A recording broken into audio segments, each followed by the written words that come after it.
বকেয়া বেতনের দাবিতে গাজীপুর চন্দ্রা ঢাকা টাঙ্গাইল মহাসড়ক অবরোধ করে বিক্ষোভ করছে মাহবুব জেমস লিমিটেড গার্মেন্টসের শ্রমিকরা জানিয়েছে কারখানার কর্তৃপক্ষ বিজিএম প্রশাসনের হস্তক্ষেপে মালিকপক্ষ সমন্বয়ে গঠিত একটি সভায় সিদ্ধান্ত নিয়ে জানিয়েছে শ্রমিকদের নভেম্বরের ২৮ তারিখ তাদের সকল প্রকার পাওনা দেনা বুঝিয়ে দেবার কথা বলে গত অক্টোবরের ১০ তারিখ কারখানা সম্পূর্ণরূপে বন্ধ ঘোষণা করে।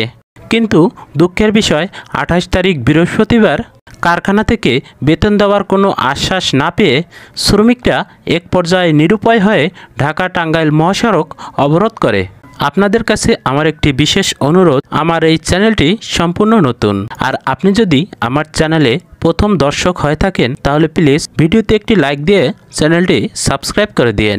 রাস্তা অবরোধের বিষয়ে শ্রমিকরা কি বলছে একটু শুনে আসি। বলছে আরো ২ মাস সময় লাগবে, ওনার ২ মাস সময় নিয়ে ২৮ তারিখে আমাদের টাকা পয়সা পাওনা দাওনা যা আছে সব দিয়ে দিবে, কিন্তু তা করে নেই। উনি কালকে রাতে নোটিশ দিছে, কালকে সকালে আমাদের টাকা পয়সা দিতে পারবে না। মালিক পক্ষ চাইতেছে দেশে একটা বিশৃঙ্খলা হোক, আমাদের দিয়ে এই দেশটাতে আসলে বিশৃঙ্খলা করতে চাইতেছে মালিক পক্ষ। মানে কবে দেবে সে ডেটও আমাদের জানায়নি, যার কারণে আমাদের রাজপথে থাকা।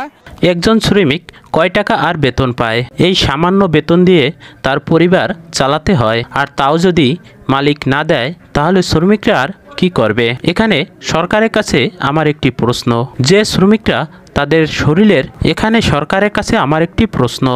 শ্রমিকরা তাদের শরীরের ঘামের বিনিময়ে দেশের অর্থনৈতিক চাক্কা সচ্ছল রাখছে, দেশটাকে উন্নয়নশীল দেশে পরিণত করতেছে, তাদের কি এই দেশে খেয়ে পরে সুস্থভাবে বেঁচে থাকার কোনো অধিকার নেই? শ্রমিকরা কেন পাচ্ছে না তাদের ন্যায্য অধিকার? তারা তো আর মালিকের কাছে ভিক্ষার টাকা চায়নি, তারা তাদের কাজের টাকা চেয়েছে।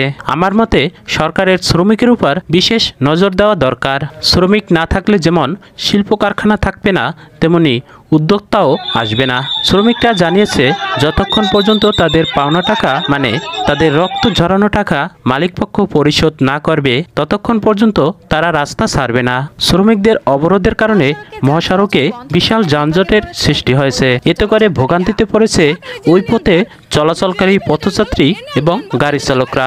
শ্রমিকদের কারণে ভোগান্তিতে পড়লেও এর দায় নিতে হবে সরকার এবং গার্মেন্টস মালিকদের।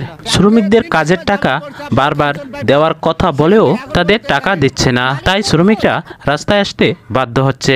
মূলত সরকার গার্মেন্টস মালিকদের নিয়ন্ত্রণ করতে পারছে না। গার্মেন্টস শ্রমিকের পক্ষ থেকে পিটিভি পপি স্টুডিও।